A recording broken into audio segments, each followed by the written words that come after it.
So guys, today I'm going to do something pretty fun. A lot like the zombie survival kit, today I'm going to be talking about my top 3 weapon choices for a zombie apocalyptic time. So let's get started. This first one, I want to note that you have to understand 2 things kind of about my zombie weapon survival picks, and that is that my top 3 choices are not necessarily based on what I'd be using the most, but rather what's most valuable to me as far as in this situation.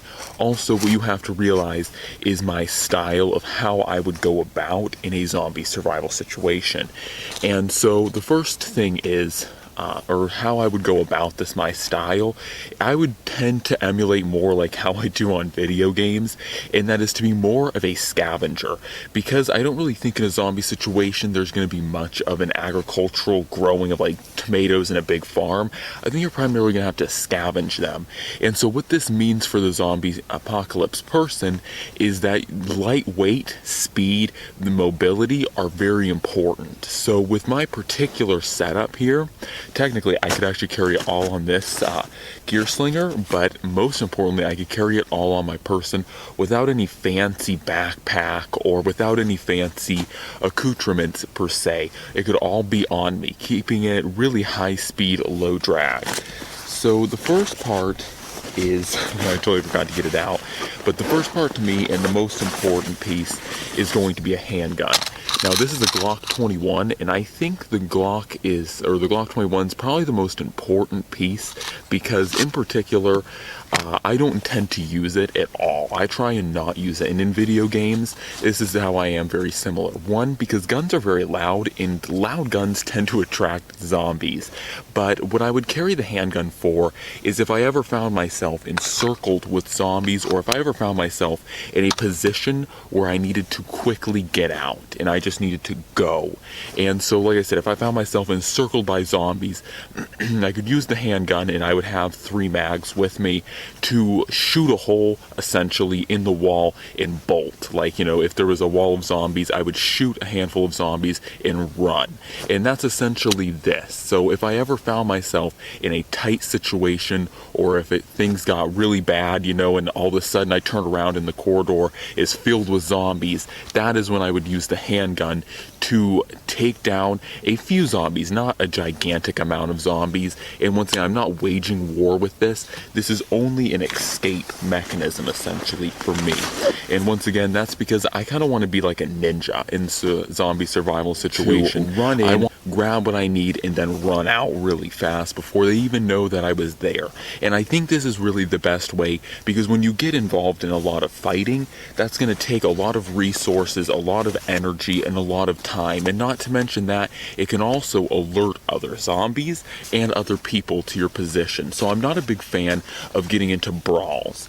So the second piece for me is going to be the SOG Tactical Tomahawk.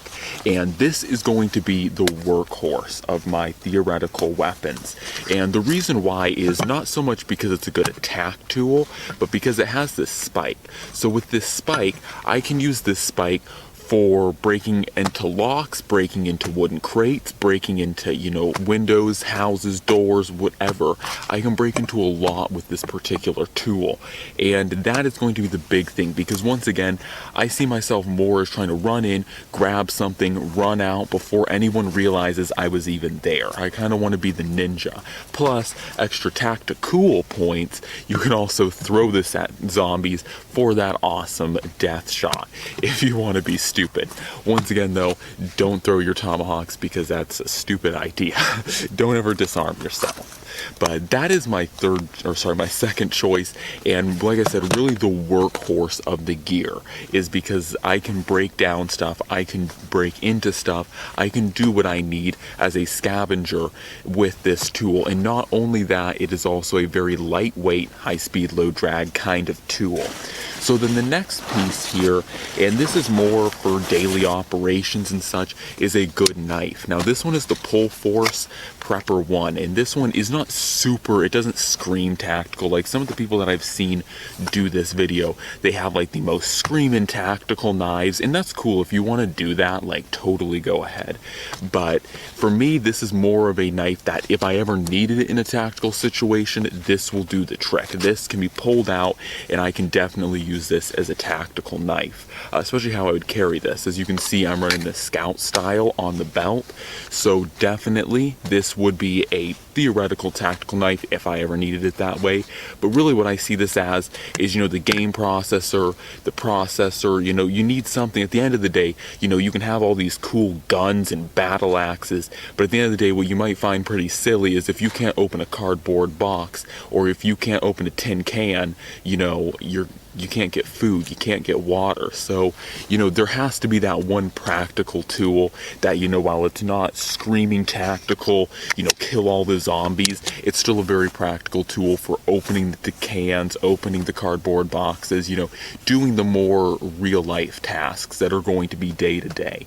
But as well, it has that tactical element so that in case I ever need to throw it into a tactical situation, or if, say, while I'm sitting there eating my oatmeal, my instant oatmeal, a zombie comes up and just tries to maul me, and, you know, just boom, pull this out and take him down.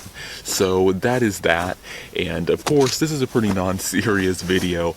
I've tried to hopefully incorporate some funny elements into it, and hopefully you guys enjoyed this just quick little discussion about my top 3 zombie weapons and tools for the zombie apocalypse. Once again, this would be the absolute, probably one of the most important tools, but the handgun is really there as an escape mechanism, and that's why I don't have anything larger. Some people may be surprised, like, why aren't you carrying a rifle, or, you know, why not a 22?